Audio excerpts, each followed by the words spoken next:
it's chit-chat hour. I just put some laundry in and I have like half an hour to kill, and I have missed you because I haven't been vlogging or honestly reading all that much, I have to say. I just, wanted to catch up, talk about the books I read in January, which feels like ages ago, but I still just want to archive it for archival's sake. And I have other things, updates that I want to share. So here we are. Yeah, I've just been kind of bad with my reading and just like haven't really felt like vlogging. Charlie's off to Thailand for a little bit, so I've just been like soaking up all the time I can get with him. And then in January I had COVID, which just really stumped my reading. I was just not interested in that. I actually did ask Charlie to read for me. That was nice, but I've just not been on top of my reading game. That's okay. However, that has not stopped me from buying books, which is so weird because I obviously work at a bookstore, so I do, buy a book here and there, but I've just had like this crazy craving to go to as many used bookstores as humanly possible and just walk out with a book or two. So I figured I would share with you, actually I'll just get them.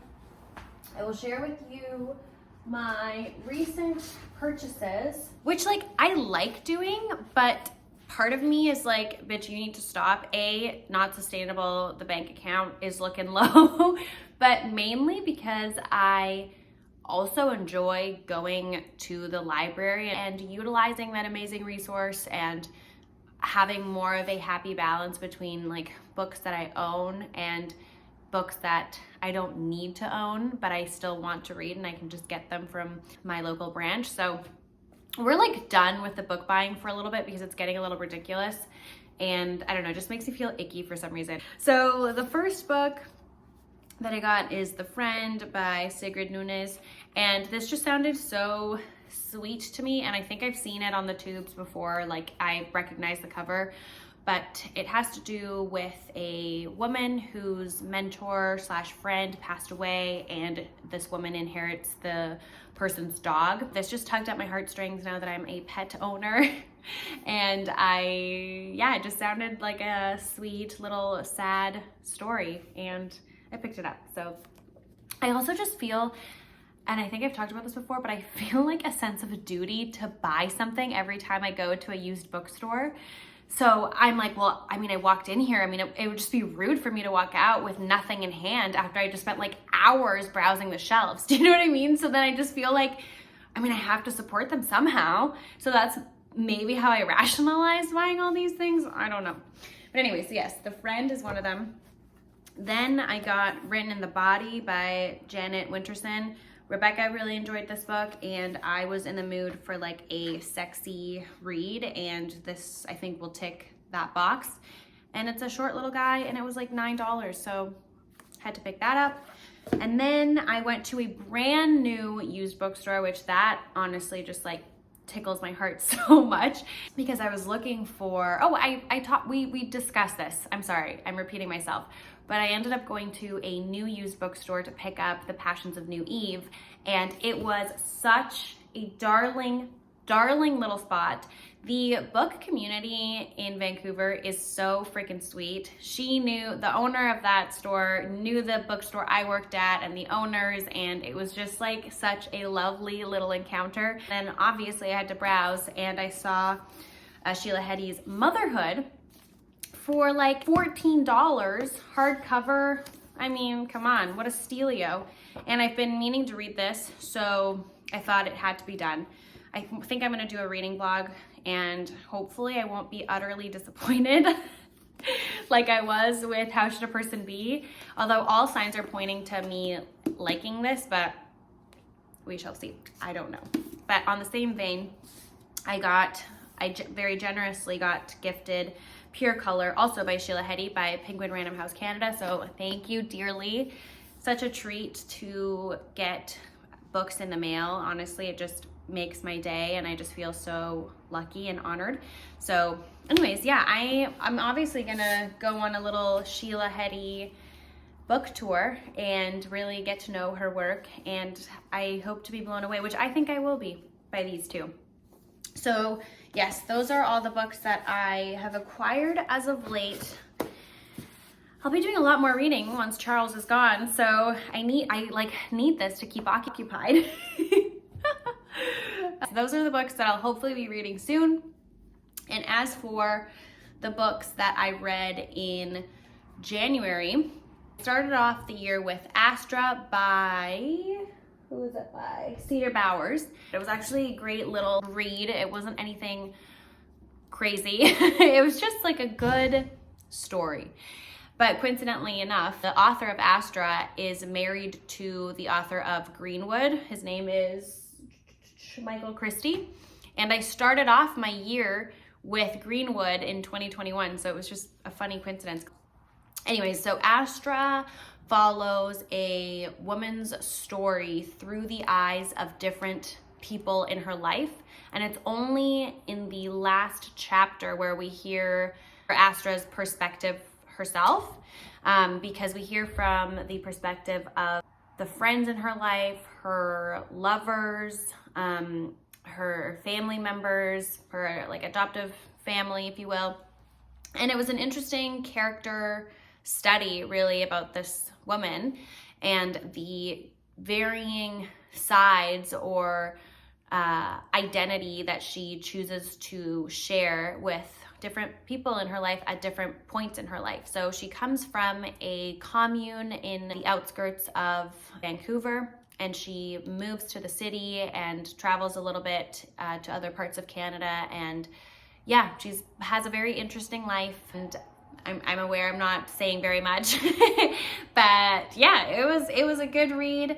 I had slightly higher hopes, to be honest. I did enjoy it, but it wasn't as memorable of a read as I had wanted it to be. This was when like I was starting to feel kind of shitty because COVID was slowly sinking in.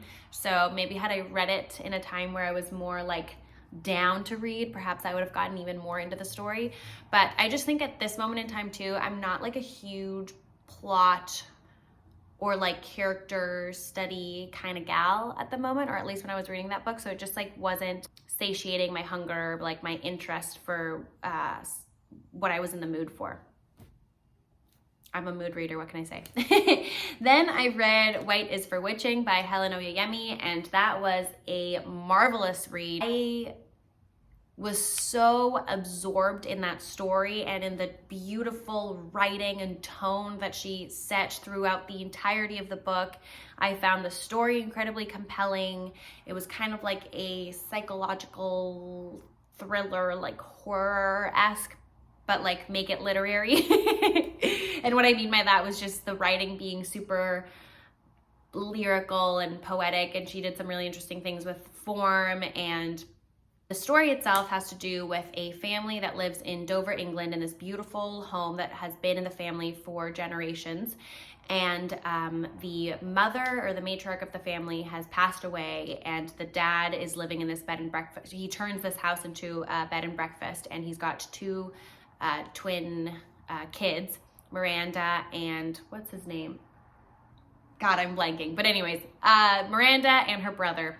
And some crazy things happen. What can I say? I did a reading vlog, so if this sounds at all interesting, I will link that downstairs and you can check that out. Beautiful. Then I read Brandon Taylor's Filthy Animals, which I was mighty skeptical because we know how I felt about real life. Not good. Sorry. So I was really curious to see what I would think of that short story collection. And to be honest, I was kind of ambivalent about it when I finished it, / like while reading it. And I stand by that, and I just feel like it was all right. Like it didn't blow me away. I literally haven't thought about it since I finished reading it. So like, I don't know, man. I just don't think that Brandon Taylor is my cup of tea, although I think I will like continue to read his work. I was having a conversation about this with a customer that walked in. It's interesting how you can like an author for who they are as a person or their criticism or the interviews that they give, but the work itself doesn't speak to you. And I feel like that's how I categorize Brandon Taylor. Like, I really like who he is as a person, but I just don't think his books are necessarily for me. However, I will say that if you liked real life, you certainly will like Filthy Animals, because he has a very distinct tone and way of telling a story that I think is really admirable. Like, you can pick that book up and you will know who wrote it. Like, that in and of itself, to kind of hone that skill or to have that aptitude, is something that should be celebrated, right? I don't know, I just think it's hard and it's commendable when an author has such a distinct voice that you can set them apart from thousands of authors that are out there. So I will give him that. But yeah, I don't know, I just thought it was very much like real life, but broken up into short stories. And the stories were good, don't get me wrong. He really beautiful way of illustrating little moments in the way that we interact with one another in this world, and he captures that really beautifully, and it's just very human and relatable, but it just left me wanting more. I don't know, I just felt a little bit dissatisfied and just like, give me more. I don't know, that's kind of how I felt about it. It wasn't bad, I don't regret reading it. It wasn't anything mind-blowing, and I haven't thought about it since. So those are my thoughts around Filthy Animals and Brandon Taylor in general. Love him. Haven't jived with his books thus far, but I will keep reading. And then I finished off the month with Second Place by Rachel Cusk. And speaking of an author having such a distinct voice, I would put Cusk in this category 1000%. I admire this woman's writing immensely. The emotions that she is able to invoke and manifest through her writing is crazy to me. That book was so atmospheric and made me feel so many things. If you're unfamiliar with the story, we are placed in this beautiful marsh in this gorgeous landscape. The whole book is framed as one big letter, or a sequence of letters actually, that this woman writes to her friend Jeffers in regards to what is happening in her life, but more specifically what is happening inside or in the Second Place, which is this home that she has, the second home in her property, where she and her husband house different artists to live and create art in this beautiful landscape. And she has sought out this specific artist that she encountered in Paris when she was much younger to come and live in the marsh and live in the Second Place, and she's retelling that experience to her friend Jeffers. A lot of things are explored in that book, and it reminded me slightly, and I'm wondering if anyone has had this experience when reading it, but it reminded me a little bit of Chris Kraus' I Love Dick. I haven't read that book in its entirety. However, there was a moment in time where that's what I called my workbook. And what I mean by that is I would read like a couple chapters if I like forgot my book, or if I wasn't feeling the book that I brought with me to work that day. I would just like read a couple chapters and then like put it back on the shelf after my shift was over. Sorry, please don't fire me.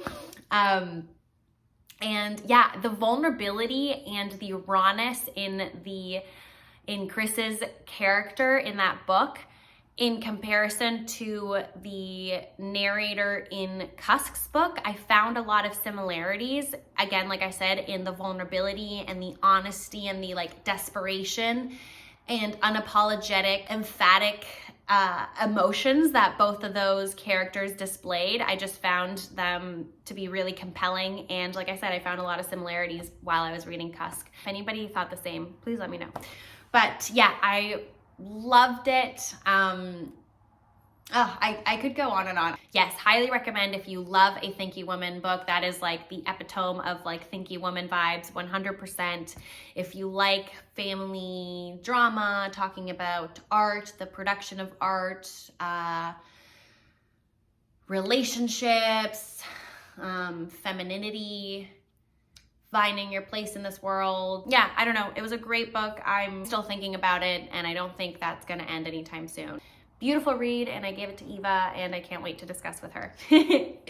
And yeah, that's what I read in January. A good start to the year. Like I said, not the most books I've read in a month, but who cares? We're not here for book counts. We're just here for quality and listening to yourself. And that goes like not only for me, but anyone else out there who's either filming themselves talk about books or not. But I think it's easy to get wrapped up in like, oh my God, I need to read like X amount of books, or I need to get through X amount during like the entire year. And it literally does not matter. Read for yourself, read what you like, be intentional with the things that you pick up, and always, always quality over quantity. If anybody needed to hear that, there's my contribution. But yeah, so other than reading, I've really been enjoying, actually, I don't know if enjoying is the right word, because every time I watch an episode, it's like I'm holding my breath in for the entire hour or 45 minutes. And then I have like a deep exhale, and then I need like an hour to recover. But I've been watching Euphoria, and that has been an interesting experience. So I've been doing, oh, this is something I don't think you know, but I am a flamenco dancer. And for Christmas, Charlie got me flamenco dance lessons, which I haven't pursued in many years, but it's something that I've been doing since I was like 5 and on and off. And I truly regret not dancing for part of high school because I just thought it wasn't cool. And it's just such a shame. But anyways, we are back in the saddle, and that has been so fun. I do it 2 times a week, sometimes 3 at night. So usually that's when I read after I'm done work and such, but now I go off to flamenco and have a jolly good time doing it. And I come home and I just have this like high, all the endorphins and all that serotonin that my body releases while I'm just like stomping away has been amazing. So I hope to continue doing that because it actually brings me so much joy, and I don't know why I ever stopped. But anyways, yeah, I've been doing that. And that's pretty much it, folks. I hope this video was slightly entertaining. I hope I have inspired you to read any of these. And if you have, let me know. If you have varying opinions, let's beef downstairs. And yeah, I will talk to you soon. Be on the lookout for a Sheila Heti reading vlog, and pray for me that I'll enjoy motherhood, because I'm truly crossing my fingers and hoping that I do. But anyways, I hope you're all having a beautiful week, and we'll see each other soon. Bye.